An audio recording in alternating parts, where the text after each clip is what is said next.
ایمان اسلام کی بنیاد اور اساس ہے۔ ایمان کی بنیاد پر ہی دین اسلام کی عمارت استوار ہوتی ہے۔ ایمان کی بنیاد جس قدر گہری، مضبوط اور صحیح ہوگی، اسی قدر اسلام کی عمارت مضبوط قائم ہوگی۔ جس طرح بنیاد کے بغیر عمارت قائم نہیں رہ سکتی، جس طرح درخت کی جڑ کے بغیر درخت قائم نہیں رہ سکتا، ایمان ہی اسلام کے عقیدہ، توحید اور دیگر تمام عقائد کی بنیاد ہے۔ نبی کریم صلی اللہ علیہ وسلم کی حدیث ہے کے مطابق اسلام کی مثال ایک عمارت کی سی ہے جس کی بنیاد ایمان ہے، اور اس عمارت کے ستون نماز، روزہ، حج اور زکوٰۃ ہے، اور اس کی چھت جہاد فی سبیل اللہ ہے۔ اسلام اور اعمال صالحہ کی مقبولیت کے لیے ایمان بنیادی شرط ہے۔ جس کا ایمان صحیح نہیں ہوگا اس کا اسلام بھی قبول نہیں ہوگا۔ ارشاد باری تعالیٰ ہے، من عمل صالحا من ذکر او انثی وهو مؤمن فلنحیینہ حیاتا طیبۃ ولنجزینہم اجرہم باحسن ما كانوا یعملون۔ جو نیک عمل کرے گا، مرد ہو یا عورت، اور وہ صاحب ایمان بھی ہو، تو ہم اسے دنیا میں ضرور ایک پاکیزہ اور آرام کی زندگی عطا کریں گے، اور آخرت میں ان کے اعمال کا نہایت اچھا صلہ دیں گے۔ اور جس کا ایمان نہیں ہوگا یا صحیح سلامت نہیں ہوگا، بارے میں اللہ کا فرمان ہے، وَمَن لَّمْ يُؤْمِن بِاللَّهِ وَرَسُولِهِ فَإِنَّا أَعْتَدْنَا لِلْكَافِرِينَ سَعِيرًا۔ اور جو شخص اللہ اور اس کے رسول پر ایمان نہیں لایا تو بلا شبہ ہم نے ایسے کافروں کے لیے بھڑکتی ہوئی آگ تیار کر رکھی ہے۔ عبداللہ بن عمر رضی اللہ عنہ سے روایت ہے کہ نبی کریم صلی اللہ علیہ وسلم نے فرمایا کہ بنی اسرائیل 72 فرقوں میں بٹ گئے اور میری امت 73 فرقوں میں بٹ جائے گی، ایک کے سوا سب کے سب جہنمی ہوں گے۔ راوی نے پوچھا، اے اللہ کے رسول صلی اللہ تعالیٰ علیہ وسلم، وہ کون لوگ ہوں گے؟ آپ نے فرمایا، میرے اور میرے صحابہ کے طریقے پر چلنے والے لوگ ہوں گے۔ جو میرے اور میرے صحابہ کے طریقے پر چلیں گے وہ کامیاب ہے۔ تو ہمیں اب اس بات پر غور فکر کرنی ہے کہ ہم واقعی میں اللہ اور اس کے رسول سے صحیح محبت کرتے ہیں۔ یہ ہماری ایمان کا جزو ہے، ہم کبھی غور فکر نہیں کرتے۔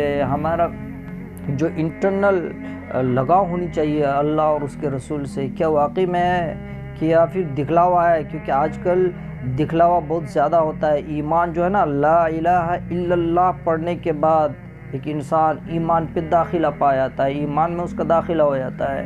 جب ہم ایمان والے ہیں تو اپنے قول و فعل سے بھی ہمیں یہ ثابت کرنا ہے کہ really we are a Muslim then would be success. تو ہمیں یہ سب چیز پھر کرنا ہے اور کرنے کی کوشش بھی کرنی چاہیے۔ تو ایک بات میں یہ عرض کر رہا تھا کہ ایک بار حضرت موسیٰ علیہ السلام نے اللہ پاک کی بارگاہ میں عرض کیا کہ اے رب العالمین، مجھے کوئی خاص وظیفہ عطا فرمائے۔ تو اللہ نے حضرت موسیٰ علیہ السلام سے وہی وظیفہ ان کو دیا تھا کہ لا الہ الا اللہ۔ تو موسیٰ علیہ السلام نے فرمایا کہ یہ تو پچھلے بہت سارے انبیاء، حضرت آدم علیہ السلام، حضرت نوح علیہ السلام، حضرت یعقوب علیہ السلام، حضرت اسحاق علیہ السلام اور دیگر انبیاءوں کو بھی یہی وظیفہ ملا تھا۔ تو اللہ پاک نے پھر فرمایا کہ یہ وظیفہ بہت ہی پاورفل اور وزنی ہے۔ اے موسیٰ، تمہیں پتہ ہے یہ وظیفہ کتنا پاورفل ہے کہ ایک ترازو میں اگر یہ وظیفہ رکھا جائے اور دوسرے ترازو میں پوری دنیا رکھ دی جائے، اس کے سامان رکھ دی جائے، تو وہ دنیا اور اس کے سامان وہ پھیکا پڑ جائے گا، وہ ترازو اڑ جائے گا، لیکن لا الہ الا اللہ والا ترازو جو ہے نا وہ جھکا ہوا رہے گا۔ یہ اتنا وزنی کلام ہے، تو ہمیں سمجھنی چاہیے، اور سمجھنے کے بعد ہم چلتے پھرتے بھی لا الہ الا اللہ محمد رسول اللہ صلی اللہ علیہ وسلم پڑھا کریں اور دل سے پڑھا کریں، تاکہ جب ہم ایمان والے ہیں تو ہم بہت ہی امپورٹنٹ پرسن ہیں۔ تو اس سے ہمیں یہ پیغام ملتا ہے کہ ایمان کی بڑی اہمیت ہے۔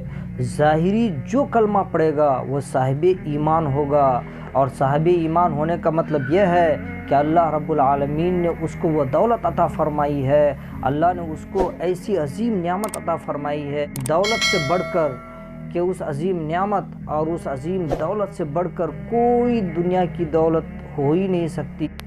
تو میرے دوستو، حضور اکرم صلی اللہ علیہ وسلم نے مختلف موقعوں سے ایمان کی اہمیت کو، اللہ کے اوپر ایمان اور یقین لانے کو سمجھایا اور بتلایا ہے، اور مسلمانوں کے دلوں میں اس بات کو اتارنے کی کوشش کی ہے کہ مسلمان اس بات کو اچھی طرح سمجھ لیں، ایمان کے سامنے دنیا کی کوئی بھی دولت اس سے بڑی ہو ہی نہیں سکتی۔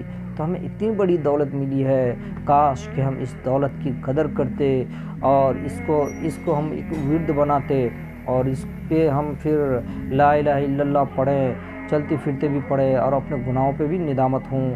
صحابہ کرام کی کتنی ساری قربانیاں ہیں، ہم جانتے بھی ہیں کہ ان کو حضرت بلال رضی اللہ تعالیٰ عنہ سے بھی پوچھا جاتا، جب ان کو گھسیٹا گیا ایمان کے خاطر کہ ایک بار بول دو کہ تم ایمان اور محمد کے نام لیوا نہیں ہو، ہم تمہیں چھوڑ دیں گے۔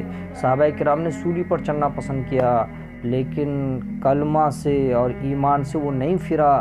وہ جانتے تھے کہ ایمان سے بڑی دولت کچھ بھی ہو ہی نہیں سکتی ہے۔ آج ہم اپنے اندر ٹٹولیں کہ ہمارے اندر واقعی میں اگر ایمان ہے تو ہم پھر اپنے جائزہ لیں کہ واقعی میں ہم ایمان والے ہیں، تو ہمارے ہر قول فعل سے بھی وی آر